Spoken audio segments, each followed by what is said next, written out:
Hello and welcome to a day in 15 minutes UPSC Prelims Daily Current Affairs by Neo IAS. And today our topics for discussion are UNESCO list of intangible cultural heritage, then gene therapy, then cancer, then Ellora and Ajanta Caves, then National Economic Census, then Sustainable Development Cell, then International Geological Congress, that is IGC, then Wi-Fi calling and Truckee. Okay, so coming to our very first topic, that is regarding UNESCO list of intangible cultural heritage.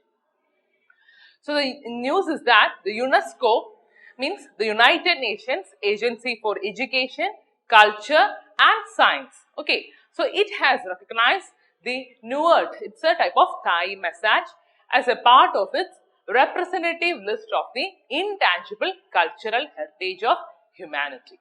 Okay, so this is the news. So first you have to know about this Nuart Thai massage. So before that, this Nuart Thai massage, it was one among the 41 nominees that submitted their applications to be considered for the inclusion in the list. Okay, so some of the other entries, they are like the Indonesia's tradition of Pencak Silat, it is one nomination. Then the other one it is Kochi painted ceramics from Ukraine. So these are some of the other inclusions or other submissions for this list.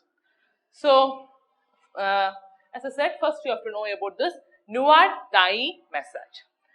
So this Nuart, that is, it's, as I said, it's a type of Thai massage, and basically it focuses on directing the blood circulation around problem areas that help in solving the muscle aches or muscle pain.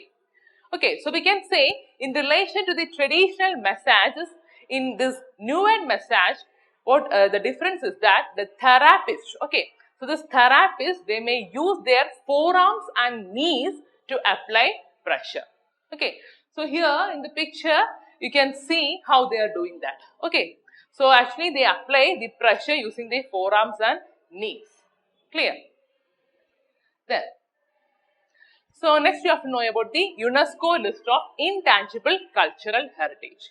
Okay, so the list, it is made up of those intangible heritage elements that may help demonstrate diversity of cultural heritage and raise awareness about its importance.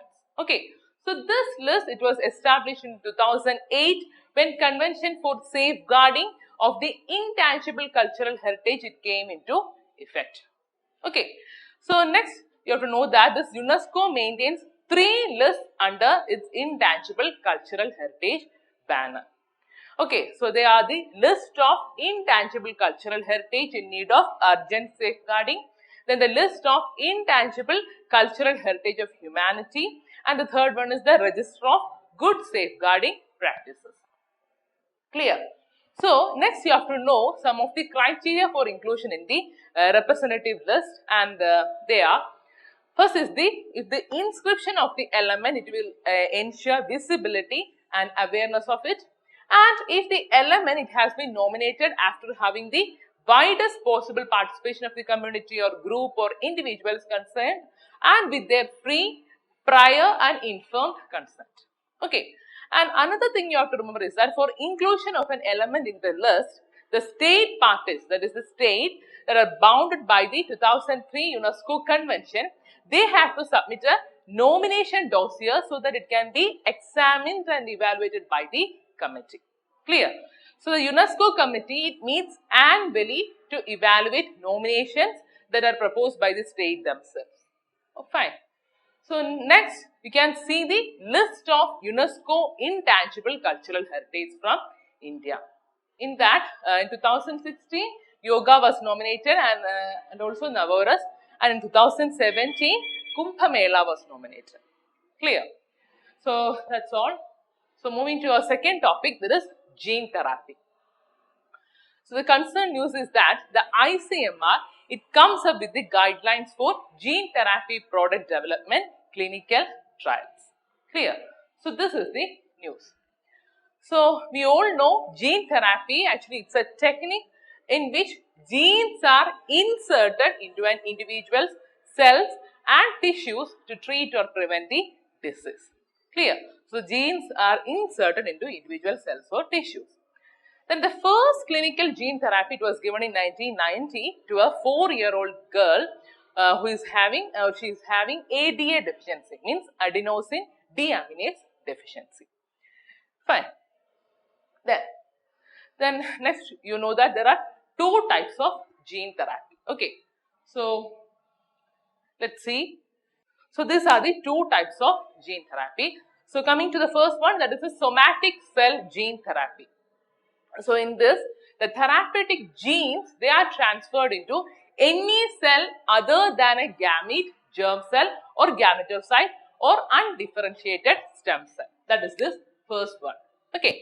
So, peculiarity is that any such modification, it will affect the individual patient only, and the thing is that they are not inherited by offspring. Clear? So, the somatic gene therapy, it represents mainstream, basic and clinical research in which therapeutic DNA is used to treat the disease. Clear? So, the thing you have to remember is that this technique, it is considered as the best and safest method of gene therapy. Clear? So, whereas the second category, this is germline gene therapy. So, in this, the germ cells, that is the sperm or the egg cells, they are modified by the introduction of functional genes into their genomes. Clear? So, this modifying a germ cell, it causes all the organism cell to contain this modified gene. Okay. So, this germline gene therapy, it is not legal in many places as the risk of outweigh the rewards. Okay. So, it is not at all that much legal in many places. Clear? So, the change is therefore, we can say it is heritable and it is passed on to later generation. Clear? Then, so next you have to know the applications of gene therapy. So, it is used in the replacement of genes that causes medical ill health, and also you know the method generally destroys the problem causing genes, and thereby it helps the body to fight against diseases by this binding genes to the human body. Clear? So, this method, it is employed to treat diseases such as cancer, ADA deficiency, etc. Fine. Then, our next topic, it is regarding cancer. So, the news is that the Modicare data, it shows rise in cancer cases. Clear? So, this is the news. So, first you have to know about the cancer. So, cancer, we know it is the uncontrolled growth and spread of cells. Okay. So, this uncontrolled cell division leading to the formation of a mass of cells, which is known as tumors. You know that. Okay. So, these tumors, they are of 2 types. They are benign tumors and malignant tumors. Okay. Then, so first, this benign tumors, you know normally they remain confined to their original location and they do not spread to other parts of the body and cause little damage. Okay. Whereas these malignant tumors, they are mass of proliferating cells, or usually they are called as neoplastic or the tumor cells, and these cells, they grow very rapidly, invading and damaging the surrounding normal tissues. Clear? So, these are the 2 types of tumors. Then, next you have to know the main causes of cancer. So, the transformation of a normal cell into a cancerous cells, it may be induced by physical, chemical or biological agents which are known as carcinogens. Okay. So, this carcinogens, as I said, it is of 3 types, you know, physical, chemical and biological. So, the first one is the physical carcinogens. They are like ionizing radiation like X-rays, gamma rays and non-ionizing radiation like UV radiation of sun. Whereas the second one, that is a chemical carcinogen, they are the tobacco smoke and some other chemicals. Whereas the third one, that is the biological carcinogens, they are the cancer causing viruses called as oncogenic viruses that have genes called viral oncogens. Okay. So, the cellular oncogens, or we can say the photo-oncogens in normal cells, when get activated, they leads to oncogenic transformation of this normal cells. Clear? So next you have to know the common cancer detection. So the cancer detection, it is based on biopsy and histopathological studies of the tissue and blood and bone marrow tests for increased cell counts in the case of leukemia. Clear? So, and also some other techniques like radiography, that means using X-ray, then CT, computer tomography, and MRI, means magnetic resonance imaging. They are very useful to detect cancers of the internal organs. Clear? So coming to our next topic, that is Ellora and Ajanta Caves. So why it came in news? Because the visitor centers at Ajanta, Ellora is shut due to pending dues. Clear? So first we can see the Ellora Caves. It is located in the Aurangabad in Maharashtra. So this Ellora, with its uninterrupted sequence of monuments dating from AD 600 to 1000, it brings the civilization of ancient India to life. So in this, approximately there are 34 caves and are actually structures excavated out of the vertical face of the Chandranandri hills. Clear? So these caves are dedicated to Buddhism, Hinduism and Jainism. Fine. So this Ellora Caves, they are designated as UNESCO World Heritage Site in 1983. That you have to remember. Ellora in 1983. Okay, so in 1983 it was designated as a UNESCO World Heritage Site, and this Ellora, it represents the epitome of Indian rock cut architecture. Clear? So next you have to know about the cave 16. It is the Kailasha temple. We know it is the largest single monolithic rock excavation in the world, and it's a chariot shaped monument dedicated to Shiva. Clear? So here you can see the picture of the Ellora Caves, and next about Ajanta Caves. This Ajanta Caves, it is located near Aurangabad district of Maharashtra, and it was constructed between 2nd century BC to 6th century AD. And it consists of 30 caves with one incomplete, so sometimes it is considered as 29. Clear? So the paintings and sculptures of Ajanta, it is considered masterpiece of Buddhist religious art, and it have had a considerable artistic influence too. And it is having patronage to Satavahanas, then Chalukyas, etc. And about the chronology of construction, the 2nd to 1st century BC, it is the Hinayana phase, and 5th to 6th century AD, it is the Mahayana phase. Okay. So next, the Ajanta Caves, it was designated a UNESCO World Heritage Site in 1983 itself. Okay. So this Ajanta Caves, they were designated a UNESCO World Heritage Site in 1983. Then, so here you can see the picture of Ajanta Caves. So next topic, it is National Economic Census. So the news is that the 7th Economic Census, it was launched in the National Capital Territory of Delhi. Okay, so this is the news. So you know that it is conducted every 5 years, and it is very crucial for framing of policies and planning for the government and other organization. And the process of economic census, it was first held in 1977. Okay, so this is the 7th census which will provide disaggregated information on various operational and structural aspects of all establishment in the country. Clear? Then, so it is being carried out by the Ministry of Statistics and Program Implementation in collaboration with Common Service Center. Okay, so actually it is a special purpose vehicle under the Ministry of Electronics and IT. You have to remember that.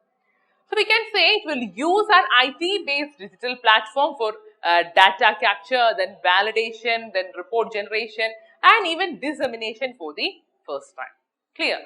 So the census, it will provide valuable insight into geographical spreads, then clusters, regarding the economic activities, then ownership pattern, and also even regarding the persons engaged for the establishment in the economic activity. Clear? So that's all. Our next topic is Sustainable Development Cell. So the news is that the Ministry of Coal, it has decided to establish a Sustainable Development Cell in order to promote environmentally sustainable coal mining in the country. And it also addressed environmental concerns during the decommissioning or closure of mines. Clear? So first you have to know about the role of Sustainable Development Cell. So as I said, the Sustainable Development Cell, it will advise, mentor, plan and even monitor the mitigation measures taken by the coal companies. For what? For maximizing the utilization of available resources in a sustainable way and also minimizing the adverse impact of mining. Clear? So this will, it will also formulate the future policy framework for the environmental mitigation measures including mine closure fund, that you have to remember. Then next, here you can see the task of the cell. So it is classified into 7. They are the air quality, emission and noise management, then land amelioration and afforestation, mine water management, sustainable overburden management, then sustainable mine tourism, then planning and monitoring, then policy, research, education and dissemination. Okay, so these are the 7 tasks of this cell. Clear? Then, so our next topic is regarding the IGC. So this IGC means International Geological Congress. So it is a global geoscientific event held once in 4 years and participated by around 5,000 to 6,000 geoscientists from all across the world. Clear? So here one thing you have to remember is that India, it is the only Asian country to host the event twice. That is, in 1964, India has hosted it for the first time. Clear? So the Geological Survey of India, it is a nodal agency for organizing the event. Okay. So the nodal agency is Geological Survey of India, that you have to remember. Then, our next topic is Wi-Fi calling. So it is launched by Bharati Airtel and it is aimed especially for areas where cellular networks are not strong. Clear? So we can say it uses high-speed internet connection available via broadband to make and receive high definition. Okay, high definition voice calls. Clear? That means HD voice calls. Then, our next topic, it is regarding the Chucky. Actually, it is a unique barcoding software that is being adopted by the Haryana police for forensic reports. And it aims to ensure that thousands of forensic reports that form the backbone of the criminal investigation system and subsequent trials in the courts of law, they are not tampered with. That is its basic aim. So, only thing you have to remember is that it was a software that was being adopted by the Haryana police for forensic reports. Clear? So, in the last class, I have given you 2 questions. Okay. So, our first question is Mitra Shakti exercise as a part of military diplomacy and interaction between the armies of India and which country? So, you know this Mitra Shakti, in that India and Sri Lanka, it will conduct a joint military exercise, that is Mitra Shakti 6 from 26 March to 8 April at Sri Lanka. Okay, so the exercise, basically it aims to build and promote close relationship between armies of the both countries. Clear? So, here your answer will be B. Clear? So, moving to our next question, that is Hand in Hand 2019, it's a joint exercise between India and which country? So, you know it's a direct question, and this Hand in Hand 2019, it's a joint exercise between India and China. So, your answer is D. Your answer will be D. Then, today you have got 2 questions. So, the first question is Global High Resolution Atmospheric Forecasting System, that is GRAF. It was launched by your options A, IBM, B, Facebook, C, Amazon and D, YouTube. This is your first question. And your second question, it is the President of India extended the inner line of permit, that is ILP, to which one of the following states? And your options A, Nagaland, B. Manipur, C. Mizoram and D. Meghalaya. Okay, so that's all for today guys. Please find the answer for these two questions and please comment in the comment section. Thank you for listening. Please like, share and subscribe to our channel for more videos. Follow our website neoiascat.com for detailed content and monthly prelims digest. Also join our current affairs exclusive test series through the website. And finally, participate in the daily current affairs prelims infotainment quiz at our Telegram channel Neo IAS Prelims at 9:30 p.m. every day. Thank you.